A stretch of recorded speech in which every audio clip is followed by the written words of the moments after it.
Et ouais, je me suis coupé les cheveux. Ah oui, oui, les fêtes arrivent, les fêtes arrivent. Alors, cette semaine, on va essayer de coller la boîte de vitesse sur le truc. Alors, j'ai reçu un truc, un filtre à huile, il me le manquait. Et alors là, ça, c'est carrément à essayer. Faudra mettre dans le bon sens, je vous mettrai la description. J'ai acheté chez nos revendeurs de pièces le capteur de pression d'huile, donc qui fait alerte, je crois, alerte et pression. Et donc ça, bon, c'était pas très cher, mais certains sites les vendent un peu cher. J'ai pris ça sur Autodoc, pièce Auto 24, c'est pareil. Alors, c'est pas des cosses plates, c'est des cosses rondes. Le pas de vis, ça paraît carrément la même chose. Et franchement, à essayer, 18 € au lieu de 50. Et certains les vendent encore plus cher que ça. Donc là, à ne pas forcément prendre pour argent comptant, mais à essayer, parce que ça a été longtemps une pièce galère à trouver. Aujourd'hui, ça se vend, mais bah, ça vaut le coup d'essayer. Voilà, et vous me direz. Alors là, je pourrais pas l'essayer tout de suite, mais j'ai envie de l'essayer sur la noire, sur lequel j'ai des petits soucis de pression d'huile à chaud. Voilà, c'est bon, c'est un sujet qui existe sur les A310. Là, le filtre à huile, bon bah royal, hein. Voilà, rien de plus simple. Alors j'ai pris un pur flux, hein, il existe plein de marques. On va mettre juste un petit peu. Normalement c'est de l'huile, mais on peut se permettre de mettre un tout petit peu de graisse blanche, comme ça. Hop, alors attendez, on va essayer de faire ça bien.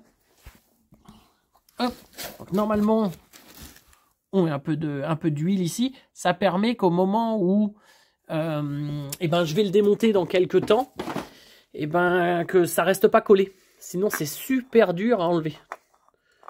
Hop, alors en général, on serre ça comme un ours, mais ça sert à rien. Hop, un bon coup comme ça. Voilà, il se barrera pas avec le vent. Donc ça c'est bien. Bon voilà, ça c'était une aparté. Ce qu'on va essayer de faire aujourd'hui, il va falloir s'organiser, faire un peu de place, sortir partiellement le châssis et essayer d'y loger la boîte. Donc on va essayer ça. Bon, il va falloir ouvrir la porte, le sortir légèrement. Voilà, je m'organise. Bon, on va essayer de pas tout niquer. On va essayer. Là, c'est pas évident. J'ai mis des protections. Elle est un petit peu lourde. Donc, c'est pas à faire à 8h30 le matin. Là, je suis chaud. Là, c'est le soir. Hop, mettre un petit peu de graisse au cas où ça frotte. On va essayer de loger la boîte dans le trou. Et là, en soi, c'est pas très compliqué, mais c'est assez lourd. C'est toujours le problème quand on fait un embrayage et tout là. Ce qui est chiant, c'est ça, quoi. C'est le poids des pièces, quoi. Alors, on va essayer. Je promets rien. Faut essayer que je me baisse pas le dos. J'ai mis un peu de protection, un peu de couverture là, couverture du chien. On va essayer de pas se baiser le dos. Comme d'hab, hein, ça passe au chausse-pied. Hop, alors il faut que je tourne un peu. Et ben déjà, je suis bloqué. Voilà. Tac. On va essayer d'avancer encore un peu. Voilà. Là, il commence à rentrer. J'espère que j'arriverai à retirer la couverture. Il faudra bien. Hop, alors. Manque un petit peu d'éclairage. Qu'on se le dise.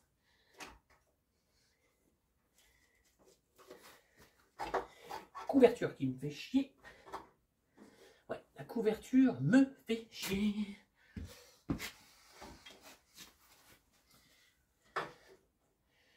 Allez, non. C'est justique quand même, hein. Ah, ça y est. Sympa à faire quand tout est en place.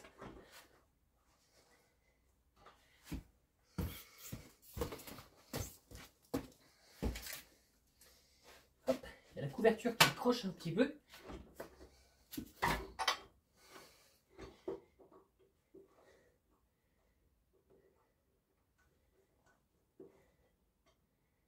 Alors, qu'est-ce qui ne va pas? C'est ici, le Silverblock qui vend.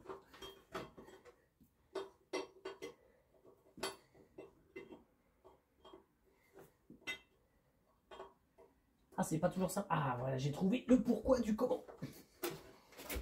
C'est l'enveloppe qui s'est coincée. Voilà, c'est bon.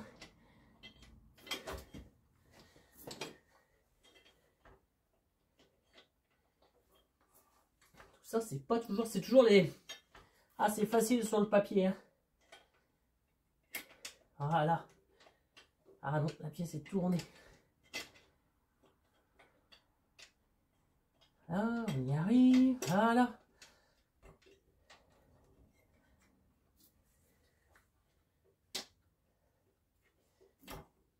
Hop.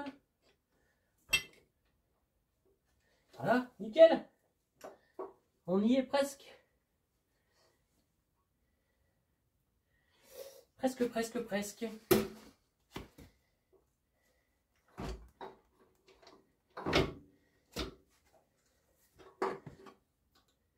Et voilà. Donc là, bien évidemment, il va rester la couverture à extraire. C'est pas une mince affaire. Et puis évidemment, mettre une cale en bois ici pour la relever, parce qu'après c'est le moteur qui la tient. Et aller fixer les 2 cylindres blocs. Bon, je ne sais pas ce qui était le plus dur. Mettre la boîte avec le poids qu'elle pèse, ou aller mettre les vis au fin fond là-bas, les serrer et les visser. Ça, c'était une galère monstre. Et enlever la couverture du chien. Bon, dans l'ordre, je dirais les vis, le plus galère, une horreur. Le poids de la boîte. Et en fait, la couverture, elle est venue toute seule. Heureusement, parce que le chien, je ne sais pas où il allait pioncer. Bon, là, pour l'heure, c'est pas mal. Mais écoutez, le châssis... Alors là, il y a toujours les 2 câbles en vrac ici, mais ça, c'est normal. Ils vont dans la gouttière. Moi, je pense... Et là, alors, là, on voit bien... Là, on voit bien que le moteur, il va être en total porte-à-faux. Alors, c'est pas forcément un avantage de l'Alpine, mais c'est la réalité. C'est-à-dire que le moteur, il va être là. Il va être posé sur ces 2 supports moteurs qui est ici. Et il est totalement dans le vide. Il n'y a pas de partie métallique après le moteur. C'est que de la fibre de verre. Donc là, on a l'axe des roues qui est ici. Avec la boîte de vitesse et les cardans qui traversent ici avec les tourelles d'amortisseur. Et le moteur est totalement en porte-à-faux arrière. Donc le moteur, lui, il sera mis... Alors, on pourrait le mettre maintenant, hein, mais voilà, déjà, il n'est pas terminé, puis je ne vais pas me galérer. On le mettra après, par-dessus, une fois que le châssis sera dans la voiture. On ira le loger par-dessus et donc l'accrocher sur sa boîte et sur son arbre primaire. Donc là, voilà. Pour l'heure, c'est pas mal complet. Maintenant, on va s'attaquer, je pense, déjà à peaufiner, il y a 2-3 petites bricoles, 3 fois rien. Et on va s'attaquer à la caisse, parce que on va préparer les zones d'accroche. Bon, j'ai appelé les collègues, normalement, si tout va bien, fin de semaine, ils viennent. Et on est censé déplacer tout ça. Déplacer la caisse qui est là. Voilà, on va l'enlever. Alors, le but, j'ai pas regardé la météo, mais on va virer les bagnoles. Donc, l'idée, parce que bon, comme certains le disent, ouais, je manque de place. Ouais, il faut que je me mette à jouer au loto un peu, histoire d'essayer de gagner quelque chose. Un peu de pognon. Alors, le but, je fous les voitures dehors. Le châssis, ici présent, dehors. La caisse, on la prend, on la met là. On la pose là avec les copains, à la place. Et ensuite... Donc la caisse, on la vire, on pose le châssis correctement, comme ça, sur le pont. Et on reprend la caisse qu'on vient greffer sur le pont. Tout ça, ça dépend de la météo. Ça dépend également de la disponibilité des copains. Bon, en attendant, j'ai préparé. Donc lui, le châssis, on peut dire que c'est prêt. Quand bien même, il y a 2-3 conneries à faire. C'est pas grand-chose. Il va... Là, j'étais en train de batailler sous le pont. On va aller voir. J'étais en train de préparer les zones d'accroche. Alors, par exemple, ce vieux châssis là, il y a de la fibre qui va se retrouver ici. La pièce va se retrouver ici. Et il va y avoir une stratification. Donc, il y a 2 couches de roving avec 2 tailles différentes. Pas l'épaisseur, mais la taille. 2 traces de roving qui vont venir sandwicher cette pièce-là et celle du dessous. Ici, on va dire, et là. Donc là, j'ai poncé les zones. Alors, sur la noire, ces zones-là, je les avais pas gel coté. C'était resté brut de fibre. C'est vrai que la fibre accroche beaucoup mieux sur la fibre, plutôt que sur le gel cote. Par contre, s'il faut démonter, eh ben, on peut pas se mettre à arracher les morceaux de fibre pour libérer le châssis. On est obligé de tout meuler, défoncer, quoi. Donc, il y a du pour et il y a du contre. Ce que j'ai fait, j'ai choisi un truc intermédiaire, c'est que ces zones-là, il ne faut pas s'inquiéter, hein, ces zones-là, je les ai poncées, à raser. De ce côté-là, pareil. Également, ici, on voit pas forcément, là, il fait sombre. Également en dessous, etc. Toutes ces zones-là, je les ai poncées. En dessous ici, en dessous, tout partout, pour recevoir la nouvelle stratification. Et après, on remettra par-dessus du gel coat et enfin, à certains endroits, du blackstone. Donc voilà. J'ai remonté la commande de boîte. Donc celle-là, elle est au-dessus la poutre centrale va aller combler l'espace ici, mais laisse cette zone-là tranquille. Donc j'ai rajouté donc la commande de boîte. On y voit également cette durite. Et ben elle va se raccorder à cet endroit-là du châssis.